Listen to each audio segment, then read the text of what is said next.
Hi there, welcome. So this is Tina from TinaHeals.com, and I'd much appreciate if you joined this live session. Please like, comment, share so this feed can go around. Also share onto social media so people may be aware of it. Okay. So today I'm talking about something very interesting, that is Western tropical astrology versus sidereal astrology. Okay, the Vedic system is sidereal. Okay, so let us understand the basic difference. And then I'm going to take my chart and I'm going to explain to you how, what I feel about the two systems. And then I'm going to tell you why I think that knowing both these systems is the smart way to go. Because, it's not that difficult. A lot of the conceptual leanings are the same. A lot of derivative meanings are the same, the archetypes. A lot of contextual meaning is the same. So uh, we've got to understand how knowing both the systems will actually help us. Okay, so I can only do that by telling you little observations that I have made while studying my chart in both the systems. So what is Western tropical astrology? So Western tropical astrology mostly is taken from Persian astrology. Okay, Persian astrology and Arabic astrology, of course. So ancient Hellenistic astrology was a combination of all of these techniques. The most interesting thing to note here is that the calculations of the zodiacal wheel depends on the sun's entry into Aries, which starts in the northern hemisphere spring. So Aries is the first sign of the zodiac and the mini Big Bang, which brings spring. So this is what Western astrology is derivative of. Okay, the sun. So the sun is the most important figure in the solar system, but the sun is also the most important figure in Western tropical astrology. Everything is based on the sun's movement into Aries and the sun's subsequent movement through the zodiacal wheel. Right? That is Western tropical astrology. Now, comparing that with sidereal, what is the difference? So, and we see actually the preponderance of sun being the patriarchy, the father, the Pingala Nadi. Okay, so the right hemisphere. So all of this is an emphasis into masculinity. So we see how the Western culture is geared towards masculine domination. And when we look at the astrology, we immediately see that, okay, everything is dependent on the sun. Okay, in fact, the moon has a whole bunch of negative connotations and significations in the Western system. It of course does as well in the Vedic system, but the Vedic system is not entirely based on the sun. Okay, in fact, the sun does have importance, yes, but the sun is not the be all and end all of the chart. So we see that there is a huge emphasis on the rising sign or the ascendant with Vedic astrology, and of course, a huge emphasis on the moon sign. So the moon sign, again, we see that incidentally the Vedic culture was matrilineal, matriarchal. Okay, then later on, of course, it got convoluted, and then a whole bunch of other things started to play out, and Soma became male. But Soma is actually female, the elixir of life. So now, sidereal astrology is not based on the sun's movement into Aries from a geocentric view. Okay, it is dependent on the placement of the fixed stars and the calculations based on the fixed stars. Okay, so that's again, takes the equation to a different angle. because here you are heliocentric. Helios is the sun. You know, we all go around the sun. The sun is the source, the sustenance, the everything. This simulation would not even happen without the sun. This incidental little solar system where we are playing in, that is in the Milky Way, in the outer edges of the Milky Way, you know. So the thing is that it's very important to understand that the sidereal Vedic system is very moon sign based. Now I see a lot of people in the Western systems are now showing a huge interest in the moon signs. In fact, millennial and Gen Z children, they are very, very into moon signs, right? So there's a this necessity to reclaim emotions, I think, and the moon is our emotions. The moon is our, you know, our mother. The moon is the is the Ida Nadi. The sun is the Pingala Nadi. There are 72,000 nadis in the physical body. And in Tantra, it is very well said that from the copulation of the masculine and the feminine emanate the 12 rays of the sun. So there is a deeper presence, there is a deeper essence in this you know, understanding the moon sign, in understanding the sun sign, because sun is again an emanation from the Godhead, the 12 rays of the sun. In Tantra, they emanate from the copulation of Shiva Shakti. So it's a very profound way to understand that the planets also obey certain rules like we do. In the manifested universe, the planets also have their rules. Like we have our rules, the planets have their rules. And ultimately, everything is on a spiral of consciousness. So, you know, everything spirals upwards. So, we will one day become planets, to one day we will become the Godhead. Okay, so and now to understand that the Vedic system is dependent on the calculation of the fixed stars, okay, the moon sign. So that is one very, very interesting difference. But so they fall apart by 26 degrees, mostly one sign. Okay, 23 to 26 degrees, they fall back, the sidereal calculation. So, say if you have your, you know, Saturn at 29 of Leo, in the sidereal system, you have your Saturn at about 6 degrees of Leo. So I have been, you know, very, of course, I've grown up with the Vedic system, so that was very clear to me. The understanding of how the energy comes from fixed stars. I was always told that yes, the sun is the creator, the preserver of the solar system, but there are higher hierarchies that the sun also has to adhere to. For instance, the sun takes energy from Alcyone. Okay, Alcyone, which is a gigantic star in the Taurus constellation, is part of the Pleiades. So that is where all of this information is stringing forth from, where the sun is getting his knowledge. So Alcyone is almost like a mother to the sun. And the son goes and tells his mom that, okay, mom, I think I'm ready and now I want to start my own solar system.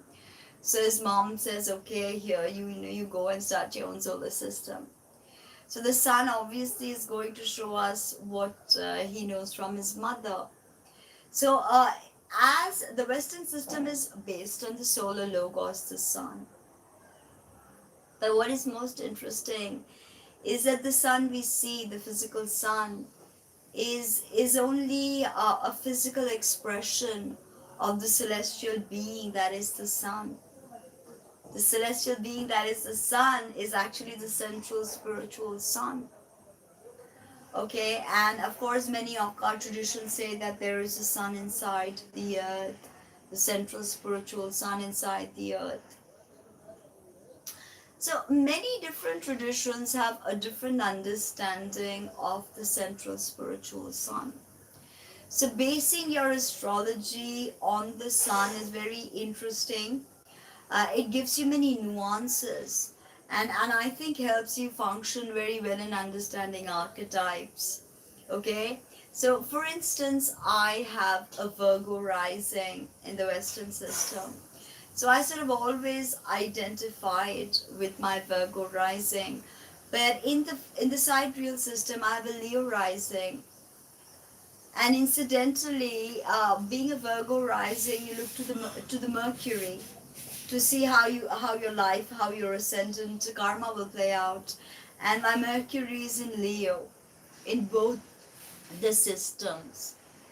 So even when I'm a Virgo ascendant, I have that Mercury in Leo, both in tropical and sidereal Leo. So there is this really powerful energy that is happening, and there's a cohesion somewhere. There's a mixture somewhere, commonality somewhere, that understanding both the charts is going to give us more of an understanding. So for instance, I as I said, that I have my Mercury in Leo, being a Virgo rising. Yes. So, or the Lost card in Thoth Tarot, you know. So I have that uh, Virgo rising with that Mercury in Leo in the 12th house. So and even Saturn for me is in Leo in both the systems. But when I look at the Western system, I see my Saturn in that 12th house. But in the sidereal system, my Saturn being in Leo is actually, it's in the first house, but not in the 12th house. And that Saturn has planetary joy in the 12th house. So I know that my Saturn karma has been difficult to assimilate. But once I have figured it out, it has been the most uplifting moment of my life. And as I speak to you, I have Saraswati rising, and Saturn is going over my lot of fortune. My lot of fortune is ruled by Saturn. So, once you look at both the systems, then you get a lot of answers. Because if I did not know Western tropical and I just knew sidereal, I would not understand the idea of planetary joy. And that Saturn has planetary joy in that 12th house. And that to me is so interesting, because I feel my Saturn has planetary joy and he's conjunct Regulus in the 12th house. So that gives me this spiritual queen I really like. Okay, so that is another very interesting thing that I noticed, having that Saturn and also Jupiter. Okay, I have Jupiter in Cancer, which is an exalted position in both the systems. Okay, now but Jupiter for me in the sidereal system is in the 10th house, whereas in the Vedic system, in the tropical system, it's in the 11th house. And my Jupiter has a most profound mutual reception with my moon in Pisces in the tropical system. But in the Vedic system, my moon is in Satavisha Nakshatra in Aquarius. So it is ruled by that Saturn who is in Leo. So, there's a lot of interesting things that I have picked of, of both the systems and studying both the systems. So now that I understand the concept of planetary joy, and I see that both my Saturn and my Jupiter have planetary joy in that 11th house and that 12th house, and that Jupiter is exalted. Now in the sidereal system, my Jupiter is in Gemini. So, I identify more with that Jupiter and Cancer in the 11th house of planetary joy, having that mutual reception with the moon in Pisces. So, mutual reception again is a concept that's similar to both the systems. So, once we understand, the intricacies of how they work. For instance, if I did not know Hellenistic astrology, I would not know these precious things about how Jupiter operates in the 11th house, and that beautiful mutual reception with the moon that I think is really powerful. But once I look at my sidereal system, my moon is in Satavisha Nakshatra in Aquarius, Saturn ruled, and my Saturn is in Leo. So again, we go back to Leo, and my Sun is in Cancer, ruled by the Moon. So again, we are coming back to that Moon, Sun Moon, cutting, burning a bit, but that Moon being ruled by that Saturn.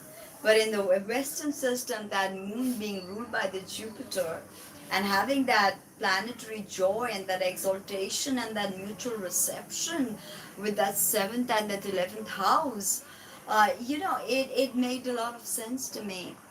So, like for instance, having my moon in Satavisha Nakshatra made so much sense to me, because Satavisha is the place of the 100 healers. And even when I was a kid, I wrote an essay, and that essay did quite well in the national level also. Actually, I was always a writer. So that essay was about what I would like to do when I grow up, and what kind of superpower would I like to have.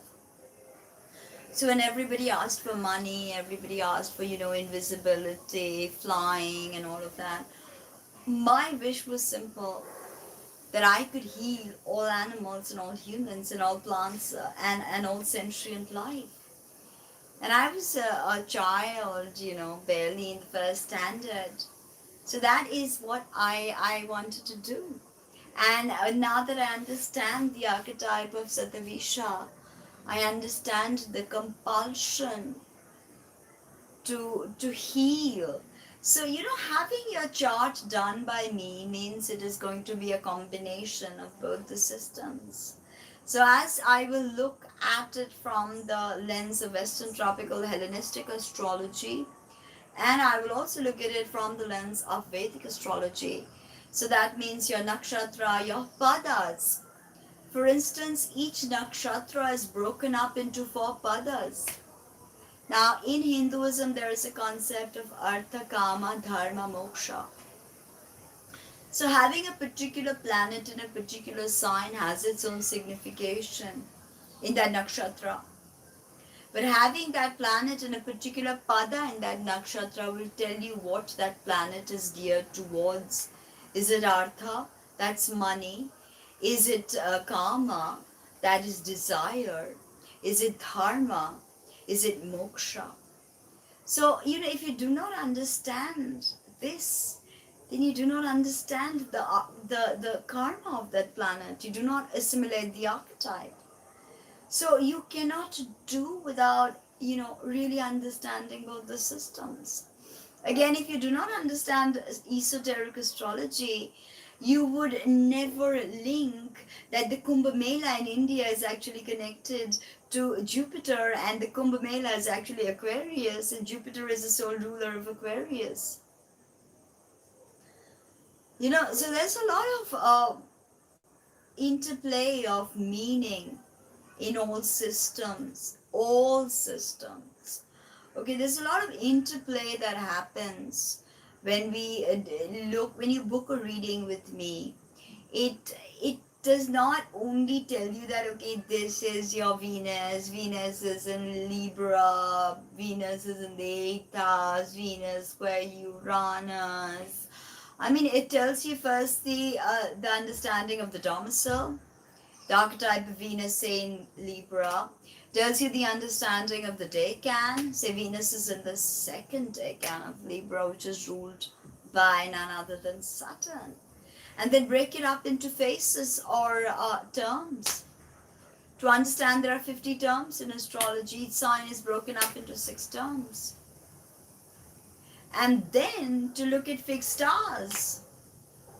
Of course, you look at whether it's a day chart, whether it's a night chart. You look at all of those. You look at the dominant planets. You look at the elemental makeup. A chart is really important to tell you the element you need to bring into your life. For instance, oftentimes if you don't have fire, working with Mars is actually very beneficial. So having a Havan, a Bagalamukhi Havan, for instance, would be very beneficial. If you don't have water, then doing water rituals would be very beneficial. In Hellenistic astrological magical traditions, they say that if you have a bad planet in the chart, you do not work with that planet. Okay, you do not work with that planet. But in the Vedic system, if you have a problematic planet, you work with that planet. You invoke that planet, you know, get close to that planet, you channel that planet, you work wear the gemstones of that planet. So two systems are a bit contradictory here.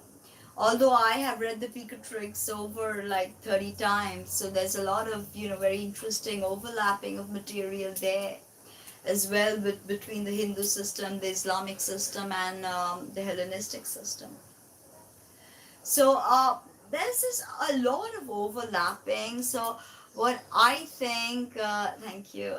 What I think that how I look at the chart is, again, then of course, as I said, the faces and the fixed stars, and then I go into your Vedic archetypes, and then I go into your nakshatra. Then I look at your lunar mansion, which is a bit of Islamic astrology. Then I look at your lot of fortune, which is again a piece of Islamic astrology. Okay, and then of course I look at your Vedic. I look at, you know, your moon sign in great detail. Then I look at the pada, and then I look at the Lord of your moon sign, because ultimately, what I believe in, what I've learned from my guru, my grandfather, and people, spiritual gurus and people I've met, is that the moon sign mantra, moon sign has a mula mantra, and you need to chant that mula mantra to bring balance. That's something really important. So, you know, once you work, and this is not going to work with your Western system, you have to check your sidereal placement of the moon to truly understand your moon sign, and then you can begin to adjust your moon. Because a lot of people write to me about wanting to know how to balance that moon sign. Okay, uh, yeah, but that 11:11 reading, I don't usually give it out. It's only once a year for very select few people who cannot afford to book my readings, because, you know, my basic reading starts from $100. So my most detailed reading is about $280. So, and it goes with Reiki, it goes with the remedies, it goes with if necessary, a puja, planetary invocation, making a talisman if necessary. It's a basic solution, okay, to everything. If you want to get your natal chart read, it'll not only help you understand who you are and why you're here, but it'll help you understand how to channel the planetary rays better, to develop a closer connection to the daimons of the planets. You know, daimons are spirits. The planets are alive. They're spiritual beings. So it's really important to develop a connection with them.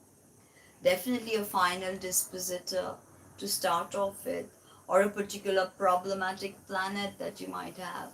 You know, so that is how you look at astrology.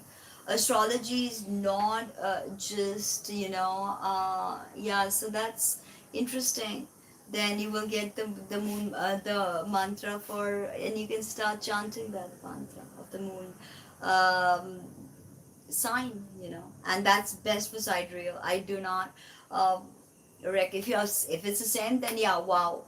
But if it's not, then I suggest you look at your sidereal moon placement, and that is going to give your moon the balance that you need.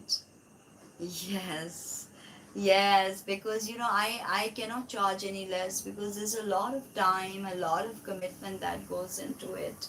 hours and hours, sometimes days of studying the charts and channeling the planets and trying to ascertain the best, yes, the best way to go forward.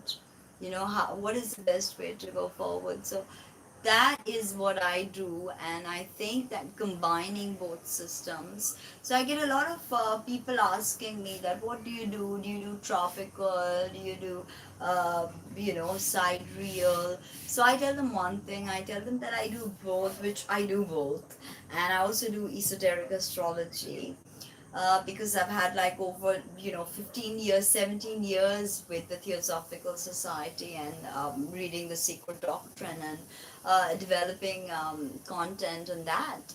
So I have a understanding of Alice Bailey, Agni Yoga, and the esoteric astrology, as well as the Hellenistic astrology, of course, modern astrology, which is sun sign based, and where you have Uranus as the ruler of Aquarius, and Neptune as ruler of Pisces. So it's really interesting to look at all these different systems, and then to finally say that, okay, look, this is a common angle. Okay, look, this is a reinforced planetary archetype. So this is something that I really need to work. No problem, please. This will be on live, I mean on my channel, so you can come and check it out. But today I do intend to make some more interesting content the later on, because I've got a lot of stuff coming up with regards to Sri Chakra, with regards to the Sri Yantra, which I told you that I'm going to be talking in great detail about the Sri Yantra.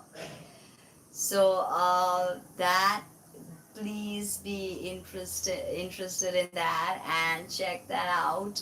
Now, so we've spoken about both the systems. We've understood the veracity of both the systems. Okay, we've understood that because Aries is the head, the sun's movement into Aries, and the understanding of the Thema Mundi. The Thema Mundi is a hypothetical chart of the universe, okay, which places all the planets in rulership and gives it a Cancer rising. Yes, so please join my Facebook group, which is HPB and Theosophy. It is the largest group of Theosophy on Facebook, which I created, I don't know, 2006, I think. Please join my page on Facebook and check it out. But the thing is that I hope that this live has piqued your interest to look at astrology in a very multifaceted way. Do not limit yourself, to not think that, okay, what do I do? Do I use uh, do I use Western tropical? Do I use Vedic? What do I use? So the best thing to do is use both. Try both. Then see what resonates with you. And believe me, once you've tried both, you will see a lot of it will make sense, much more sense than just studying one chart, because then you will be able to understand that, okay, this is an idea that is being cemented further with this planetary archetype. This is an idea that is being nullified with this. So why, what's going on? It's a process of introspection. So it's how you introspect, how you look at archetypes, how those archetypes play out for you. Like I've said, just because you may have a particularly favorable placement doesn't always mean that everything is going to be favorable with regards to that planet. Okay, it doesn't work that way. It's about how you channel the rays of that planet, which I'm continuously harping on in all my lives, and trying to tell you that there is a way to manifest, there is a way to receive. Firstly, if life is really difficult for anyone, I tell them to begin to work with the lunar cycles, work with the moon, start with the new moon, continue on, continue on, continue on, and then work that whole process. You know, stay with the energy of manifesting with the moon and working with the moon. This is for everybody who will be watching, that there are ways to manifest, to get what you want, to optimize the whole process of astrology. And that is by channeling the most powerful and the most profound rays from that planetary archetype of higher frequency, higher vibration. All right, so I think that was a good discussion of sidereal or tropical. See you soon. Thank you.